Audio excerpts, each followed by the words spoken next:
buenas tardes, mi raza. Con ustedes aquí otra vez la comadre B.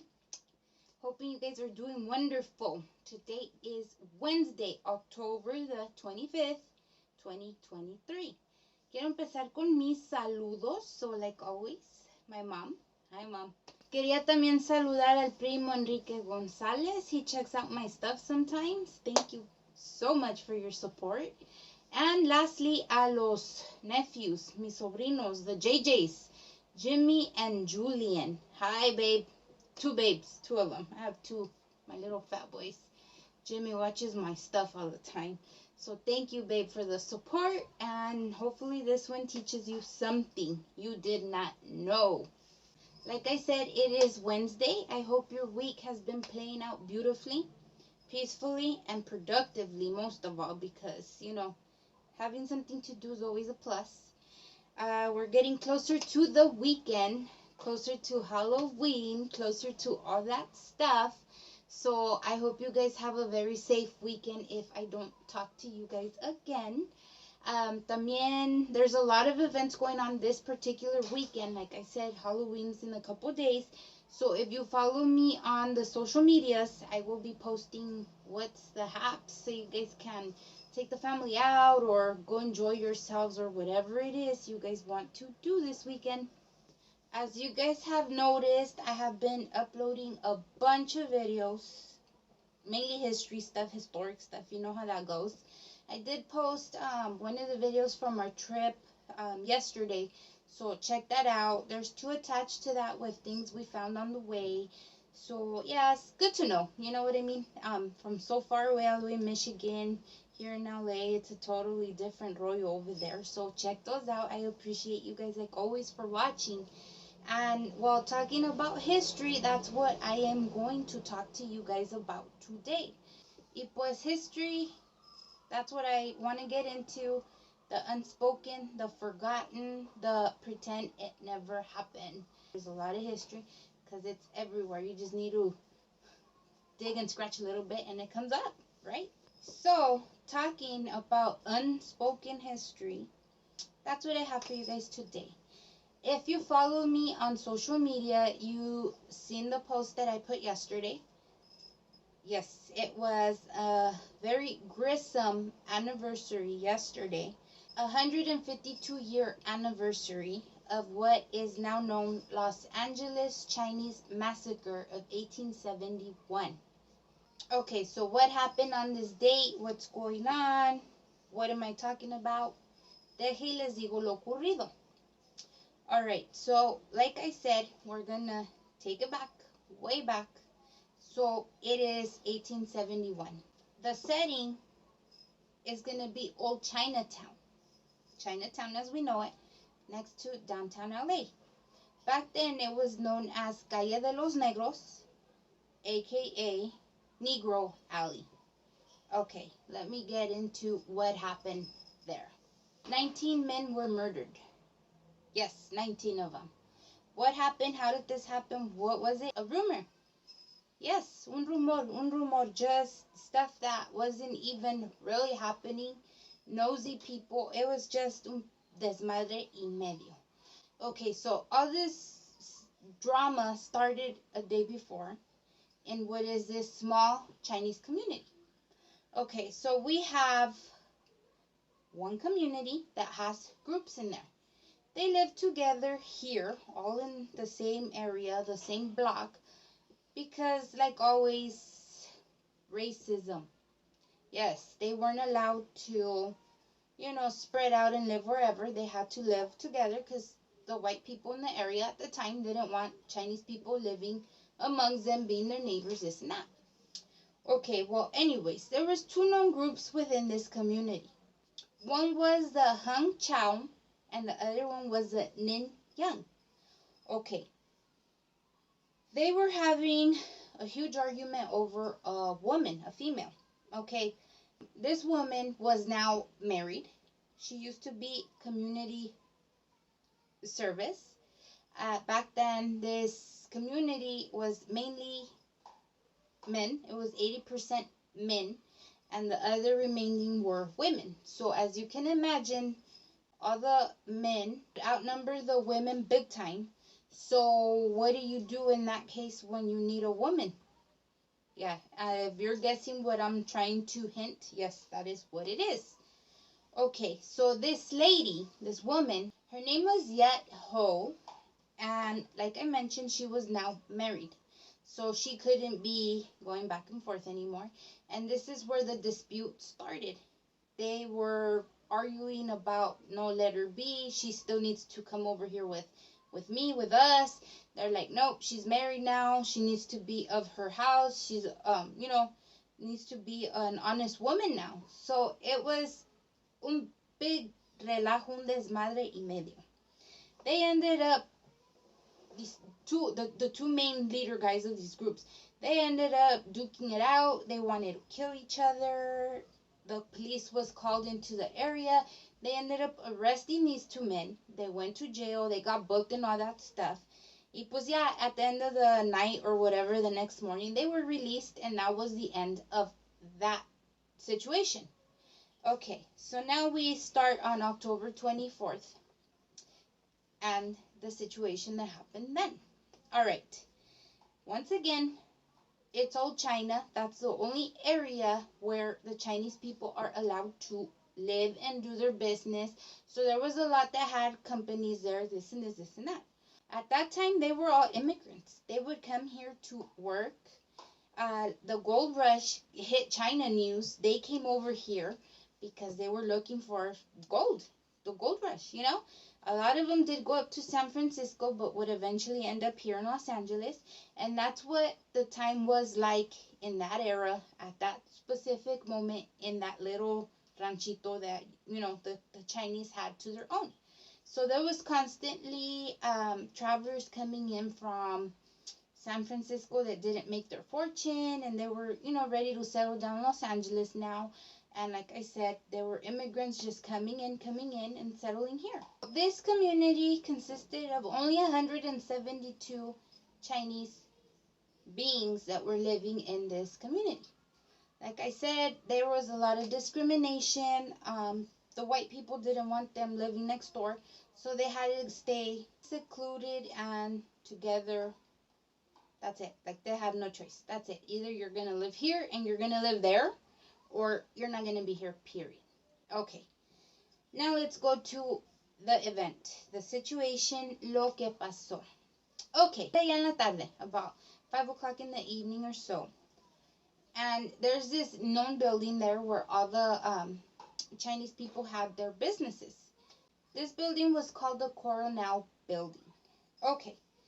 There's another big argument going on. Now this time they really actually have guns, like pistolas, you know. So there's two men, you know, Chinese of course, and they're arguing and they're yelling at each other, and they start a shootout. There's a shot that's actually fired. It hits a man on the neck. This guy's name is Wan Choi. He ends up getting hit in the neck, like I said, and he drops dead. As these gunshots are going off in this establishment with these Chinese men, there was an officer that was patrolling the area because of what had happened the night before. The Chinese quarter was under close watch because they didn't want things to get out of hand again. His name was Jesus Bildarian, and he was walking along with a friend of his, which was Robert Thompson. Okay, they were both obviously Angelenos. They lived in the community. They were known. Mr. Thompson used to own bars previously. He was a farmer. So like I said, you know, people knew who they were. Okay, well, the officer goes to respond to this whole shooting because they can hear it. And obviously, Thompson goes with him. And as they go to this establishment, right when Thompson gets into the doorway, he's hit on the chest with a shot, and they shoot him. So yeah, he drops to the floor. He isn't dead on the scene, but he's injured. So they go ahead and they take him away to get medical help, right?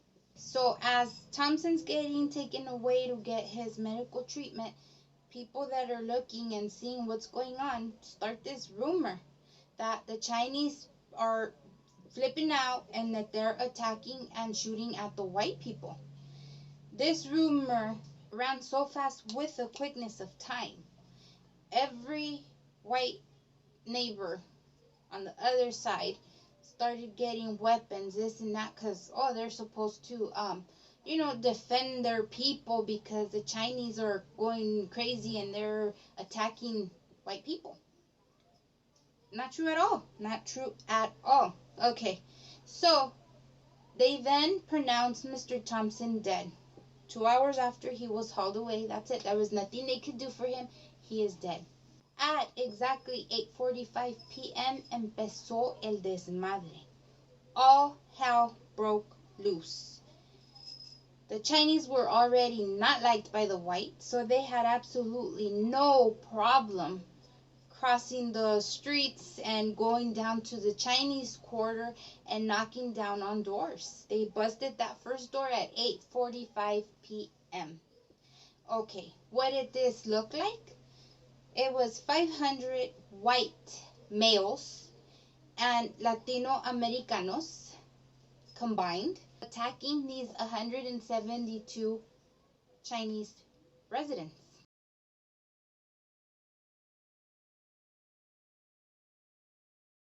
500 of them, guys. You have people that were coming home from, like I mentioned earlier, San Francisco. There was just people unexpected in the streets doing their mandados, running their errands, visiting each other, doing their shopping. A regular day in your life. Picture that. And all of a sudden, this mob just runs up on you and starts beating you and, trying to do away with you. Imagine how that was. All of a sudden, obviously, the Chinese people are running to their homes for cover to, get out of the way and get safe because they don't know what the hell's going on. They just see all these white people attacking them, these mad people, not even just white, Latino Americanos. They are just going nuts. They were going nuts.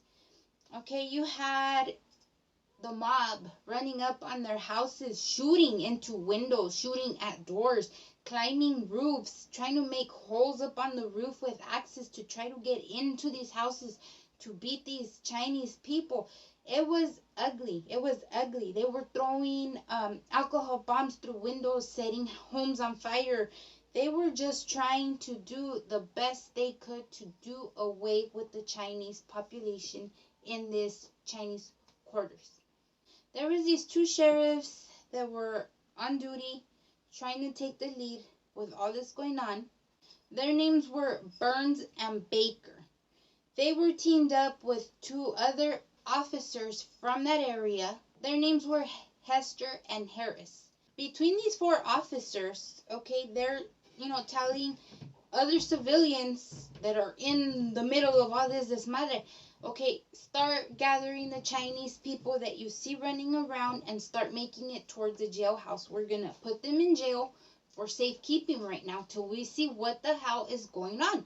Because the police didn't know what was going on either. They just see all these people attacking the Chinese and they're like, what the heck is going on? Put them in the jail for right now. Let's get them out of the situation that's happening and then we'll figure out what the hell is going on. Okay, a lot of the civilians that were as well confused that didn't hear the rumor or obviously didn't react to the bullshit were the ones trying to lead, these innocent people in the street to go to the jailhouse so they can, get closed in and at least be safe for the moment. But there was a general by the name of John Baldwin. Now, he was the one redirecting everybody to these makeshift gallows that were made to hang the Chinese people. There was two specific spots where they made these gallows, number of gallows, so they can mass hang everybody. Pronto, vámonos. There was one at a farm, Tomlinson's Corral, and there was a separate location at John Goller's wagon shop. John Baldwin's telling people, take them there, we're gonna lynch them. Let's get rid of them. They're no good. Vámonos recio.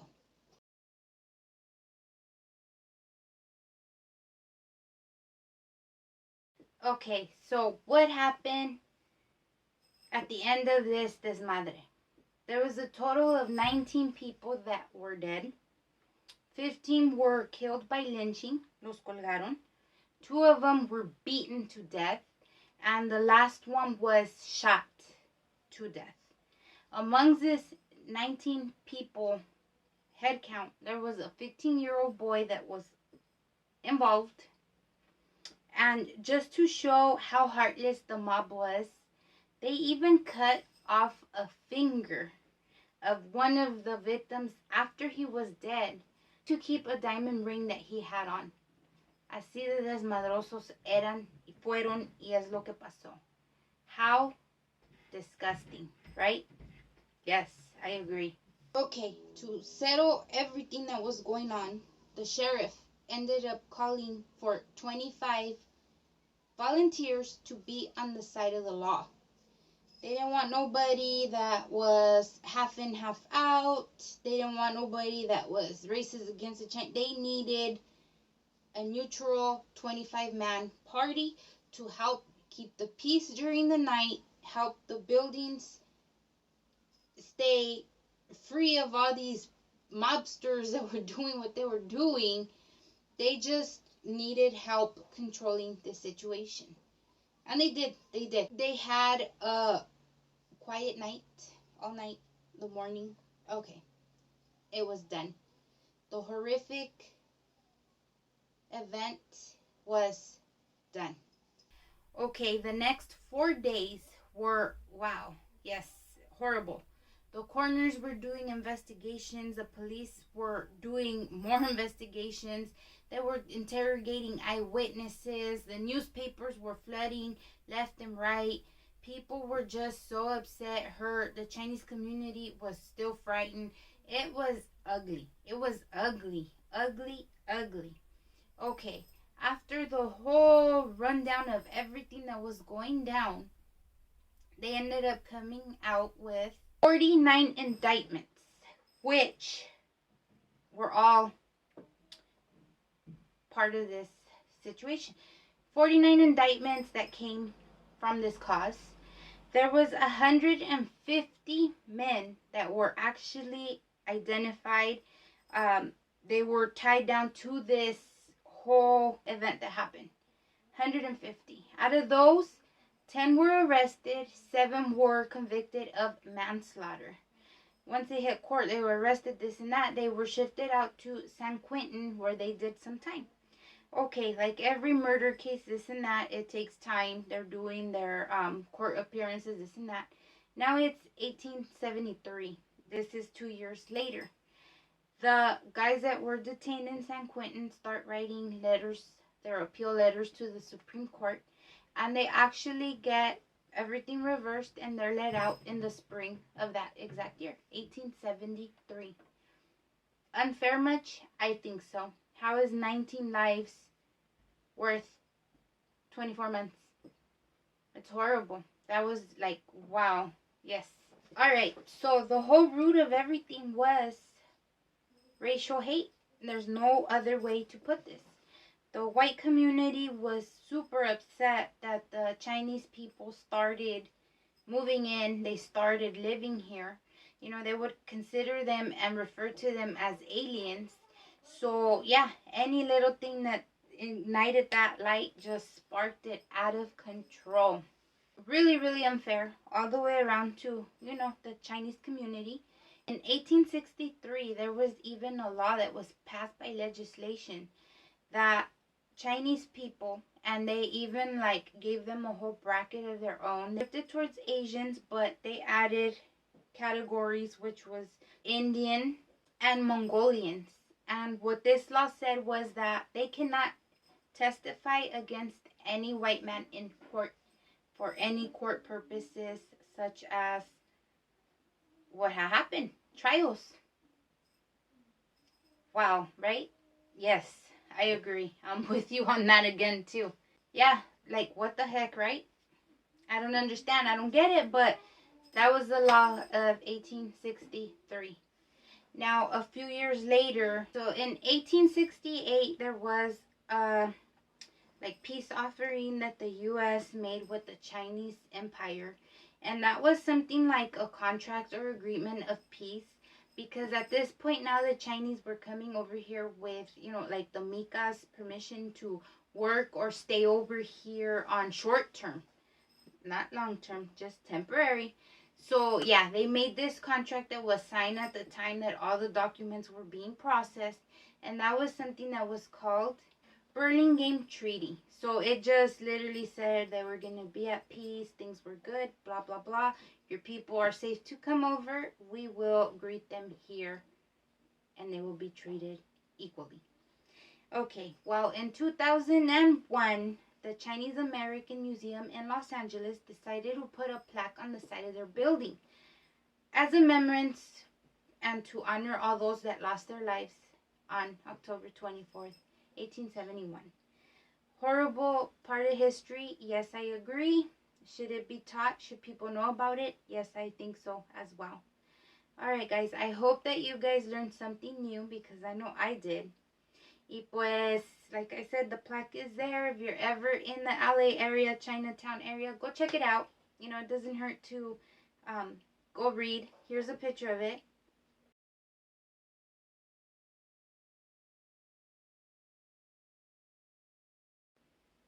It is not mine. I got it from Los Angeles Times, their website. All the pictures used on here, which I didn't put many, también have been used from Google searches. They're not mine. I do not own the rights to it. Con eso los dejo, raza. Thank you for spending your afternoon with me. If you need me, get at me. Drop a message, drop a comment, do all that stuff. I'm still trying to get into the email. I will eventually crack that code. I got locked out, pero I am on it. I promise. All right, guys. Like always, stay safe, stay sane, y los adoro. Bye.